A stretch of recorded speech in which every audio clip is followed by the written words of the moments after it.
Hey, what's good, Fear fans? This is the Campfire Crew, and we're here to talk about the Fear finale. All right, season 2, episode 15, North. Man, there was so much stuff that happened. A lot of times this show gets, plastered as being really slow, and there does have slow elements in it because of the fact there's more of a drama.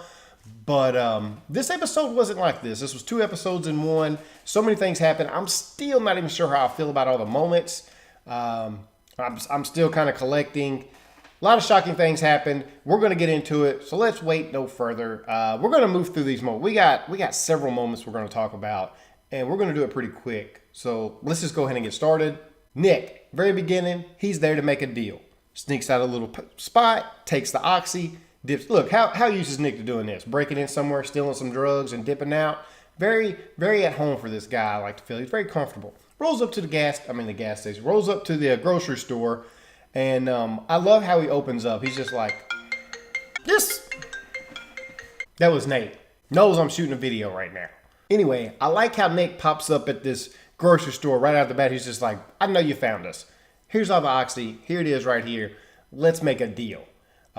Very cool and collected. It's like Nick shows no fear, and he's smart. He's a smart dude.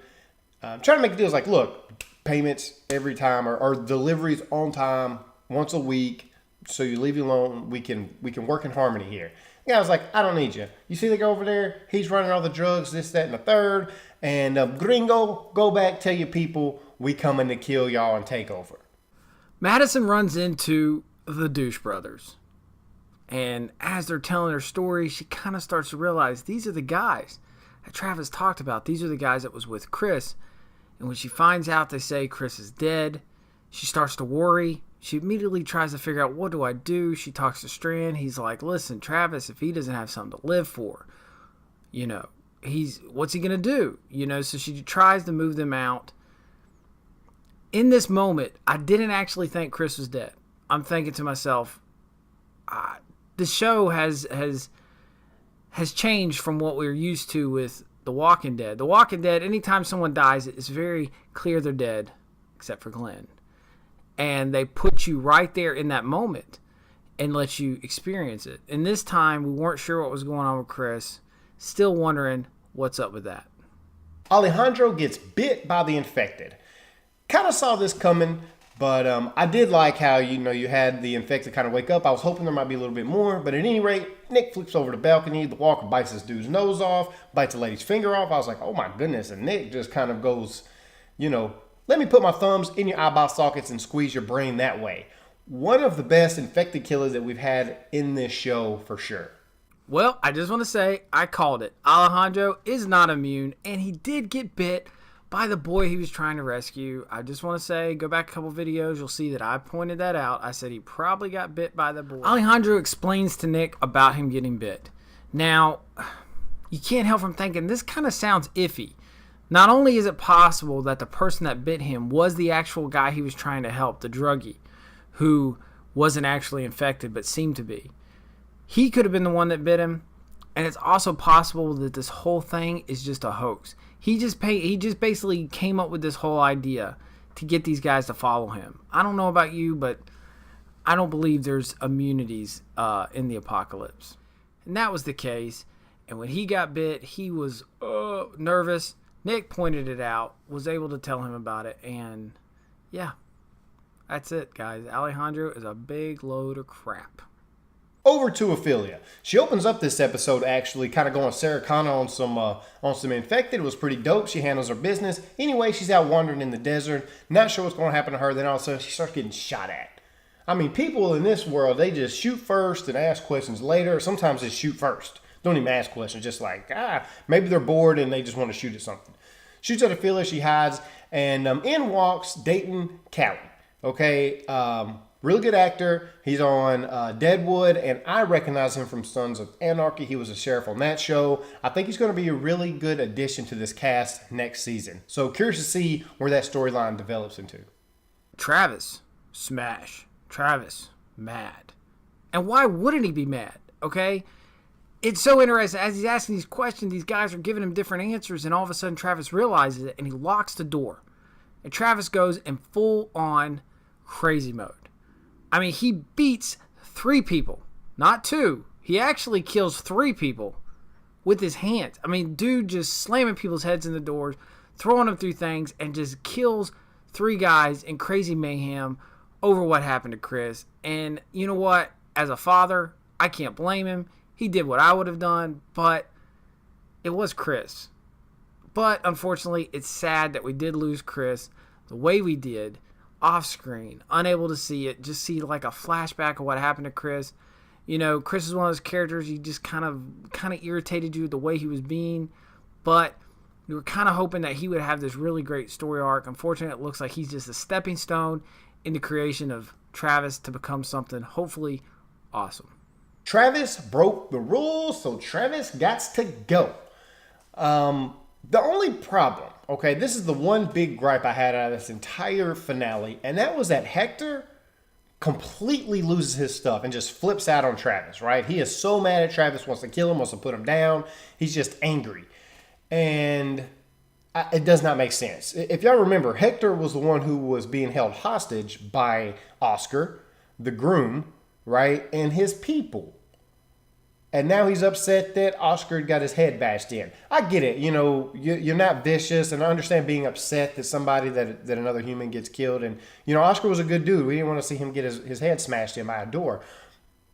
But it still doesn't explain why Hector is just so butthurt about this. And I just couldn't. It almost confused me. I was like, who's Oscar again? Because if it's who I think it is, Hector ain't got no reason to be that, like mad, psychotic mad. But anyway, Travis, Sonny, you got to hit the road. Alicia and Madison decide we have to leave. We have to go. We have to take Travis. We have to get out of here. And it's interesting, as they approach him and they allow Travis to be with them, you have Madison and Travis talking, and she's trying to explain to him, hey, I understand it's hard killing people, but I've been there. And then she tells her story, but then she says that she was this way before the apocalypse, which is interesting because you start thinking, what in the world did Madison do before the apocalypse? They don't tell you. They just leave you a little hint. But I'm really excited to find out exactly who Madison was before the apocalypse. After Nick delivers the bad news to the people, it's like, look, they coming, they're going to kill us. They got the numbers, they got the guns. We've got the split, right? We've got to get out of here. We're going to get gunned down. Luciana, she, for some reason, she wants to stay. I get it. It's kind of like family. But she tries to use this reverse psychology on Nick, saying, little boys, run. Men, stay. Do what you always do, Nick, and run. And Nick's like, zoop, zip my jacket up, take my bag, peace, I'm out of here.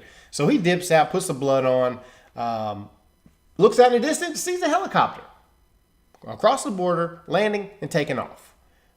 Don't know how long this helicopter's been doing this. I could only assume that it just started. Otherwise, why has nobody seen this helicopter or heard this helicopter before? So at any rate, Nick's like, okay, we got hope now. I got to go back. I got to deliver the message to Alejandro. I can save these people. Because at least there's hope now. Before, they just didn't know where to go, what to do. Now there's a plan, so Nick goes back with a plan.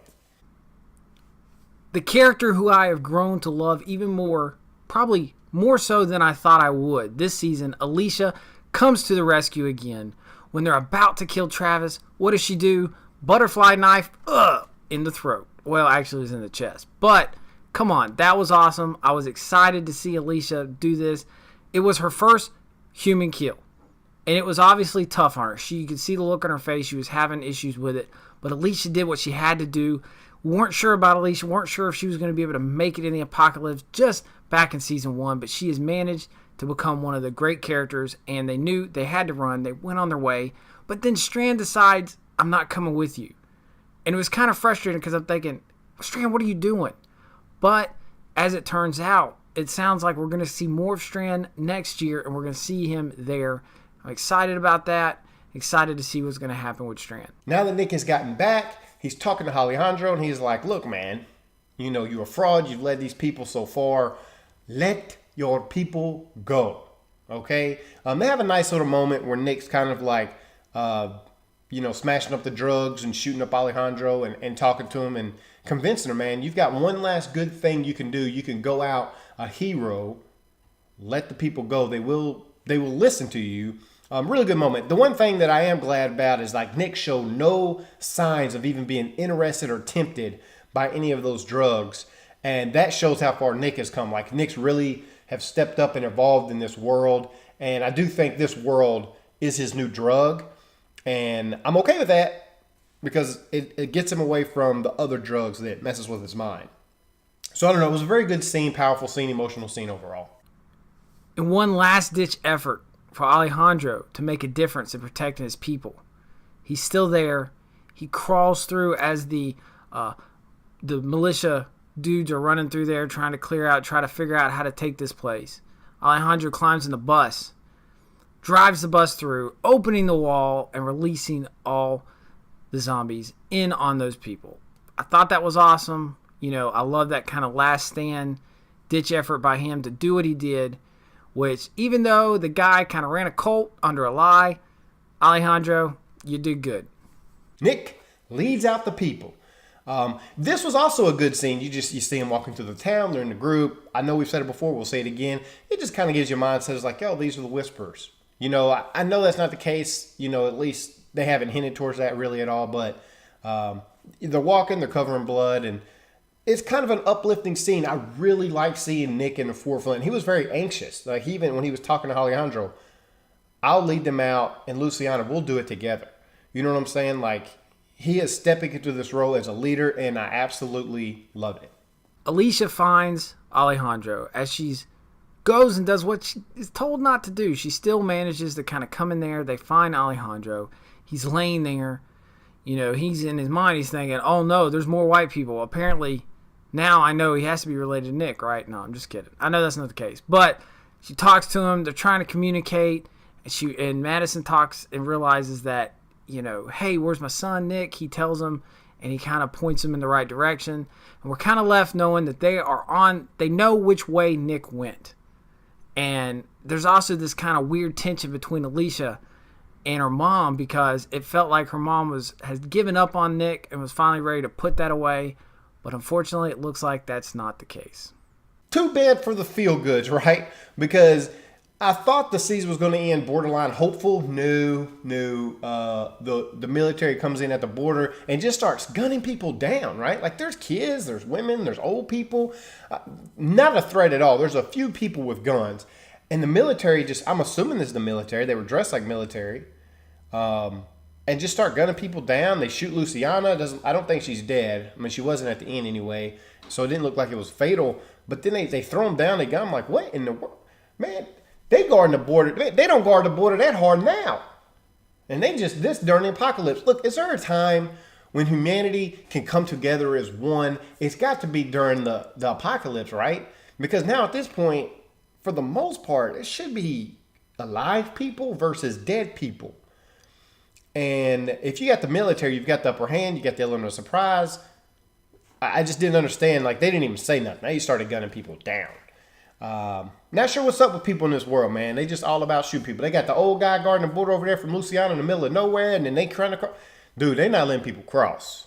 Not sure who the bad guy's going to be for next season. Like I said, a lot of crazy stuff happened. I hope we shot through this pretty well. I'm not sure how I feel about Chris dying. I didn't feel bad, right? Like, if you go back to that season and Chris dies the way he dies, like, well, motherfucker, that's what you get for tackling to daddy and letting this other kid get shot just because he had a bum leg and was trying to heal. Guess what? You got the bum leg. You got your brains blowed out. I didn't feel bad for Chris. It was kind of a shock because I thought they had more for him. On the other hand, this probably turns Travis into the Travis that he needs to be. And so now you've got Madison, Travis, and Alicia who have all killed somebody. And now you have Nick who has led the people who he was hopeful for, that he was trying to save. And they trusted him. A lot of them have gotten gunned down. And now it looks like they may be prisoners. So this will help develop Nick in the future to be even smarter than he is now to, you know, be more cautious and make better decisions, you know, moving forward. So very, very anxious to see what's happening. Everybody's either at the border, across the border, or heading towards the border. So it's only a matter of time before we all meet up. Whew, it's been a really good second half of season 2. We enjoyed it. Guys, that is the video for today. I hope you enjoyed it. Let me know in the comment section below what you thought about the season finale. I thought it was pretty good, and I'm excited to see what happens in season 6. Also, guys, like the video if you like the video. Mondays is the Walking Dead video. Wednesdays, Game of Thrones. Friday is a movie video. So subscribe if you want to see more videos like that. And The Walking Dead, baby, just a couple more weeks. Until next time, guys, we're out.